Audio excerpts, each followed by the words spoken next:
Hello students, welcome back on the topic development of resources. संसाधनों का विकास.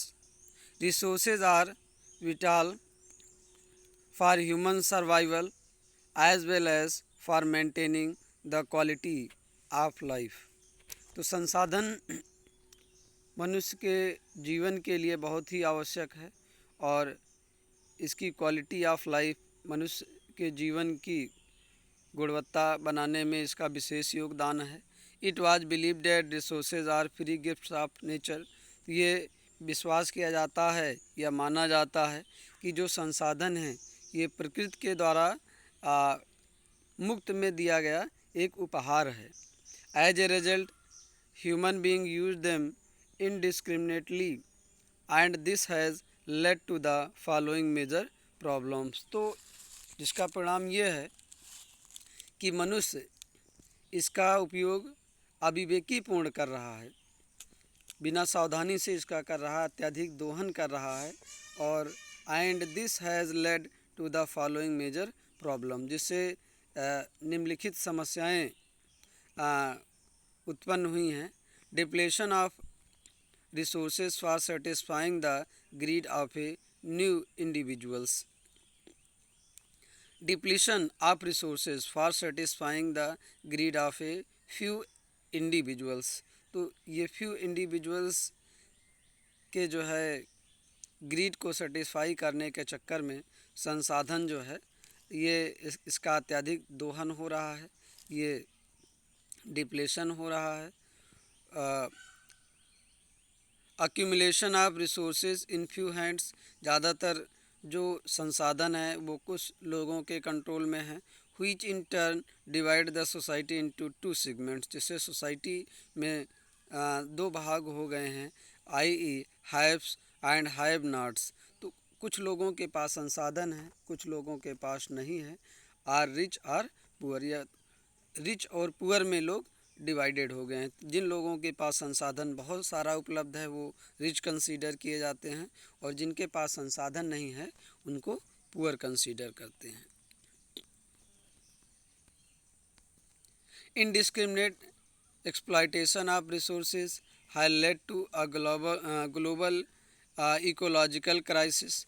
तो अविवेकीपूर्ण से इनडिस्क्रिमिनेट एक्सप्लॉयटेशन हो रहा है संसाधनों का. इससे ग्लोबल इकोलॉजिकल क्राइसिस क्रिएट हो गया है. ये ग्लोबल इकोलॉजिकल क्राइसिस क्रिएट हुआ है. ग्लोबल वार्मिंग बढ़ रहा है, पृथ्वी का ताप बढ़ रहा है, ओजोन लेयर डिप्लेशन हो रहा है, जो ओजोन की परत है उसका क्षरण हो रहा है. इन्वायरमेंटल पोल्यूशन, पर्यावरण प्रदूषण बढ़ रहा है. एंड लैंड डिग्रेडेशन, और जो लैंड है उसकी क्वालिटी रिड्यूस हो रही है. And equitable distribution of resources has become essential. तो भाई समान रूप से संसाधनों का डिस्ट्रीब्यूशन हो ये आवश्यक है for the sustained quality of life. तो लोगों के जीवन ताकि अच्छे से गुजरे इसलिए संसाधनों का बंटवारा बराबर होना ज़रूरी है. एंड ग्लोबल पीस, और विश्व में शांति बने रहे. If the present trend of resources depletion by a few individuals and countries continuous. अगर प्रेजेंट ट्रेंड जैसे अभी संसाधनों का खूब दोहन हो रहा है कुछ व्यक्तियों द्वारा या कुछ देशों द्वारा, the future of our planet is in danger. तो हमारी जो पृथ्वी है इसका भविष्य खतरे में है. There for resources planning is essential. इसलिए संसाधनों को की प्लानिंग करना आवश्यक है for sustainable existence of all form of life. तो जितने भी तरह के जीव हैं या जीवन हैं सबके सस्टेनेबल रहने के लिए, सबको जीवित रहने के लिए, सबका एग्जिस्टेंस बने रहने के लिए रिसोर्सेज प्लानिंग बहुत ही आवश्यक है.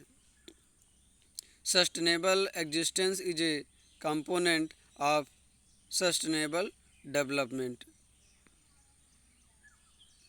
सस्टेनेबल डेवलपमेंट क्या है? सस्टेनेबल इकोनॉमिक डेवलपमेंट मीन्स, तो सस्टेनेबल इकोनॉमिक डेवलपमेंट का मतलब है development should take place without damaging the environment. तो कोई भी विकास अगर हो रहा है तो वो बिना पर्यावरण को नुकसान पहुंचाए होना चाहिए। And development in the present should not compromise with the needs of the future generation. और जो विकास हो रहा है वो फ्यूचर जनरेशन की आवश्यकताओं से कंप्रोमाइज़ नहीं करना चाहिए।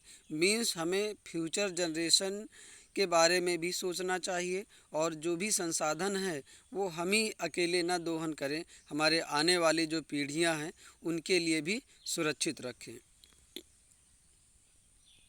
रियो डी जनेरियो अर्थ समिट, ये रियो डी जनेरियो ये अर्थ समिट हुई 1992 में। In June 1992 more than 100 heads of the states met in Rio de Janeiro in Brazil.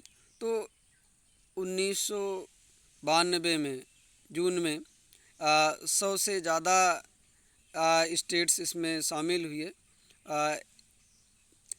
Rio de Janeiro in Brazil जो ब्राज़ील में हुआ for the first international earth summit. तो ये first रियो de Janeiro जो Brazil में हुआ ये first international अर्थ summit है, सम्मेलन है। The summit was convened for addressing urgent problem of the environmental protection. तो इस समिति में जो सम्मेलन हुआ इसमें किस समस्याओं पर एड्रेस किया गया, सूचना दी गई। Urgent problem of environmental protection, तो पर्यावरण प्रोटेक्शन पे, पर्यावरण प्रदूषण या पर्यावरण की जो समस्याएं हैं इस पर डिस्कशन हुआ, इसको सुरक्षित करने के लिए।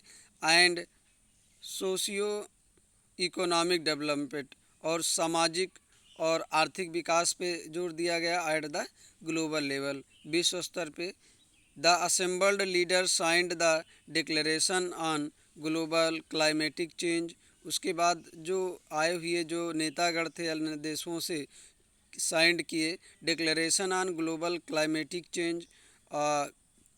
एक ग्लोबल क्लाइमेटिक चेंज पे सिग्नेचर हुआ कि भाई विश्व में जो क्लाइमेट है, जलवायु है, वो परिवर्तित हो रही है, इस पर हमें ध्यान देना चाहिए। एंड बायोलॉजिकल डाइवर्सिटी और जैव विविधता जो है ये भी कम हो रही है। The Rio convention endorsed the global forest principles and adopted agenda 21 for achieving sustainable development in the 21st century. तो 21st सेंचुरी में ये एजेंडा अडॉप्टेड किया गया 21। अब ये जानते हैं कि एजेंडा 21 है क्या, इसमें क्या प्रोविज़न किए गए। Agenda 21 it is the declaration signed by the world's leader in 1992 at the United Nation conference on environment and development. ये एक डिक्लेरेशन था, वर्ल्ड के लीडर्स 1992 में यूनाइटेड नेशन कॉन्फ्रेंस में सिग्नेचर हुआ ऑन एनवायरमेंटल एंड डेवलपमेंट। ये environment and development पे discussion हुआ था, which took place at Rio de Janeiro Brazil. तो ये टेक प्लेस हुआ कहाँ पे, टूक प्लेस कहाँ पे आयोजित हुआ, at Rio de Janeiro Brazil में। इट्स एम एट अचीविंग, तो इसका उद्देश्य क्या था, aims at achieving global sustainable development. तो ये ग्लोबल स्तर पे सस्टेनेबल डेवलपमेंट इसका मुद्दा था। It was an agenda to combat environment damage. तो इन्वायरमेंट डैमेज जो पर्यावरण क्षरण हो रहा है, पर्यावरण का नुकसान हो रहा है, इसका ये मुद्दा था। पॉवर्टी थी, गरीबी, डिजीज़ थी, बीमारियां थी। Through global cooperation on common interest, mutual needs and shared responsibilities, one major objective of the Agenda 21 is that every local government should draw its own local Agenda 21। तो एक मेजर ऑब्जेक्टिव था agenda 21 का कि every local government, जो प्रत्येक स्थानीय सरकारें हैं, should draw its own local agenda 21। तो अपना लोकल एजेंडा 21 अपना स्वयं वो ड्रा करें। Thank you.